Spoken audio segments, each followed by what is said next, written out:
Mitt erindi fjallaði svona lærdóminn sem við höfum dregið af því hjá Advania að ganga í gegnum það svona að undirbúa okkur og setja af stað verkefni til þess að innleiða þær breytingar sem eru nauðsynlegar. Það sem er að gerast í dag er að við erum að auka réttindi þegna í Evrópusambandinu og það er það held ég sem við erum að hugsa og þetta GDPR, þessi nýju reglugerð, er ekki eitthvað svona átaksverkefni sem við erum að fara að hlaupa af stað í og allir svo að klára í maí og gleyma því.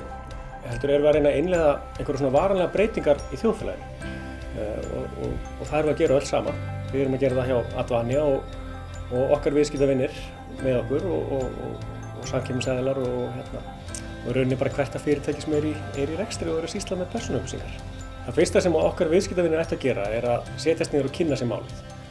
Og ég mæli eindregið með því að fá sér lögfræðiaðstoð og fá sérfræðing í persónurétti til þess að leiða mann svona í rétta átt. Endurskilgreina viðskiptasambandið, tryggja að vinnslusamningar séu til staðar og innleiða þær breytingar sem eru nauðsynlegar í þeim kerfum sem Advania er að bjóða. Ef þú vilt vita meira, endilega hafðu samband við Advania, fylgstu með því sem við erum að setja út á vefsvæði hjá okkur. Við ætlum að vera með svör við þessum spurningum á næstu mánuðum.